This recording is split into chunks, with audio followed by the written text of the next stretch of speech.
এখনও এইভাবে বানিয়ে না থাকলে অবশ্যই বানিয়ে দেখুন ওল চিংড়ির ভর্তা। গরম ভাতের সঙ্গে খেতে অসামান্য লাগে। খোসা ছাড়িয়ে ওল পিস করে কেটে নিন আর 6 থেকে 7টা হুইসেল দিয়ে প্রেশার কুকারে লবণ আর হলুদ দিয়ে সিদ্ধ করে নিন।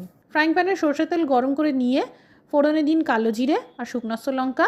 ভালো করে ভেজে নিয়ে একে একে দিয়ে দিন কুচানো রসুন, কুচানো পেঁয়াজ আর কুচানো কাঁচা লঙ্কা। এইভাবে ভাজতে ভাজতেই দিয়ে দিন হলুদ গুঁড়ো আর চিংড়ি মাছ, দিয়ে দিন স্বাদ অনুসারে লবণ। এবার ভালো করে ভেজে নিন। কম আঁচ করে 3-4 মিনিট ঢাকা চাপা দিয়ে রান্না করুন। আঁচটা বন্ধ করে ঠান্ডা করে নিন।